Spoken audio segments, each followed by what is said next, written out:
I don't really have a video game thing I want to talk about in this video. I just want to riff on how I talk about games, how other people talk about them, how I think that conversation isn't going well these days, maybe a little bit of why, and then also why I'm kind of doing things the way I do them. So, buckle up. The take I'm coming at here is from something I've noticed really for years at this point, but especially recently as I've gotten more into the YouTube game than the Twitch game, and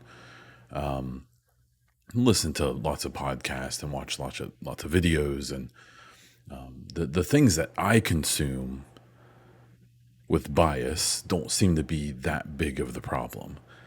But I've noticed that, heaven forbid, you search the name of a game you enjoy and get subjected to the takes of the masses, right? If you look on YouTube, if you look in the podcast realm, if you look in, you know, Twitter or any social media really, you'll always find a handful of people who are like hyper positive about everything, and like a handful, like a literal handful.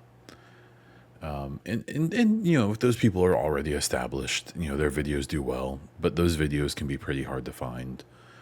There's also a handful of people you'll find who, maybe are like critical, but also like generally, optimistic or positive on things. At least give a mixed take, right? Like, won't just focus on negativity. And then you'll find an overwhelming majority of negativity.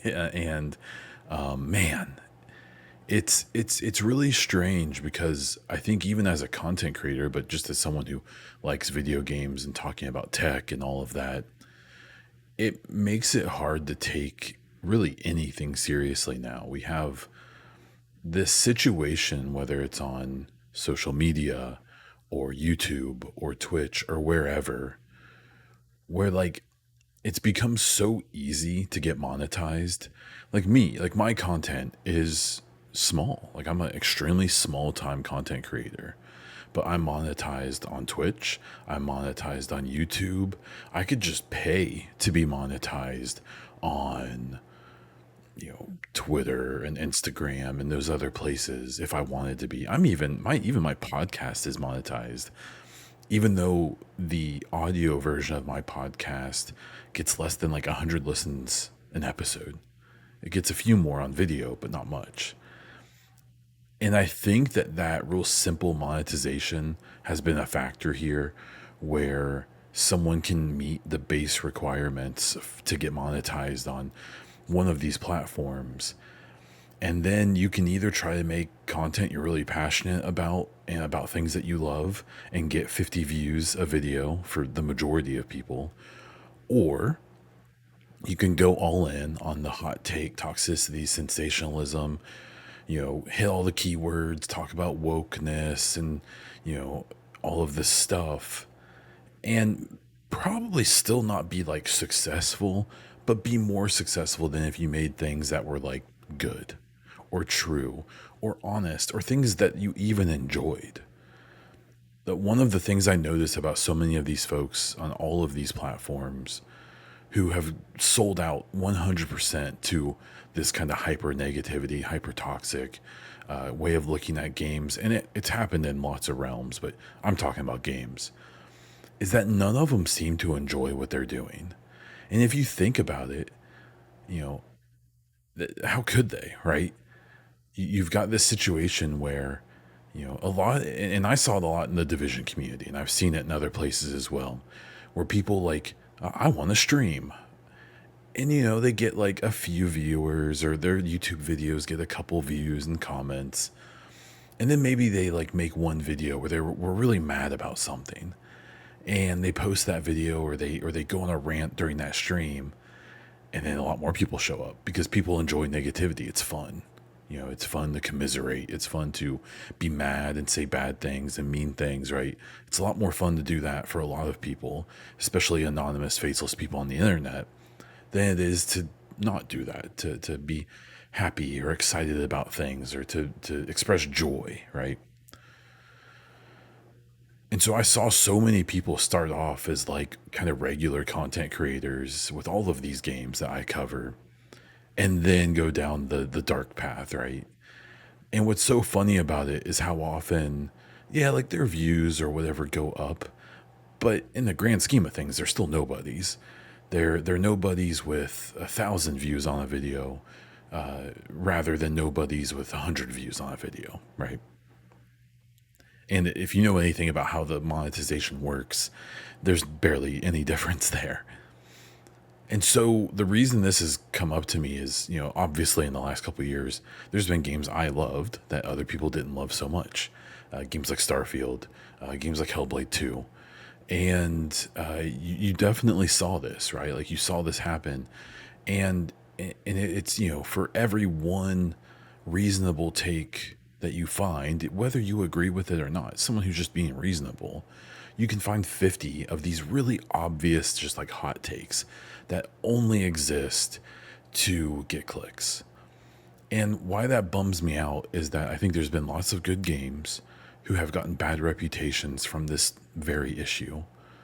I also think that we have an issue where it's only going to get worse. We have like Twitter who's gotten so easily monetized because you literally just pay for it.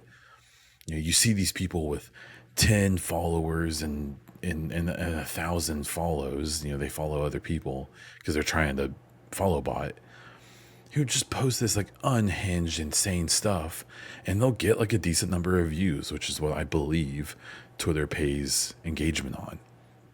And so it's only going to get worse, especially on certain platforms. You have these situations even on YouTube, a relatively neutral platform where, pick a game that you like, look it up.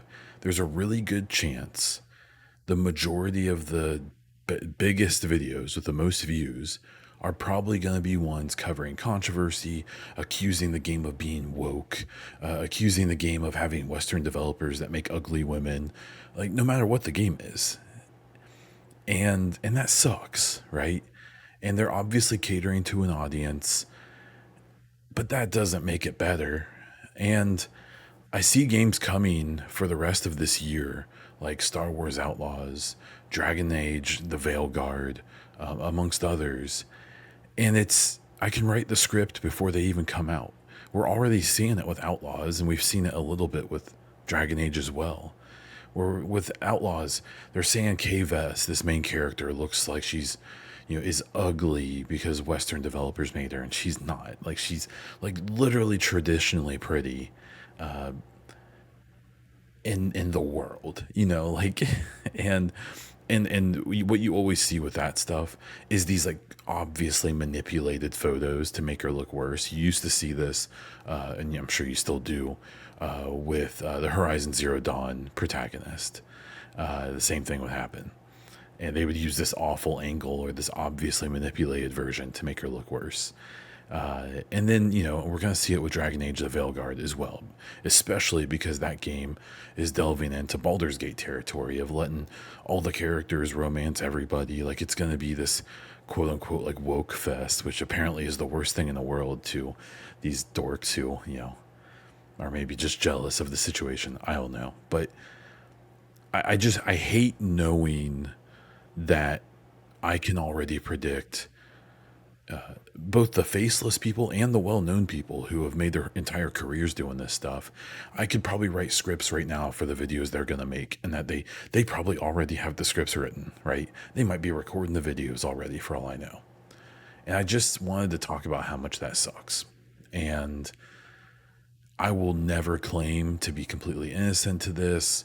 I don't think I ever do the stuff I'm really talking about, but I can be pessimistic at times. I can be negative at times. I can cross a boundary between being critical and just being kind of toxic. I've been there. I try not to. I try to be conscious of it. I try to at least acknowledge when I know I have a bias about things. And that's cool with me.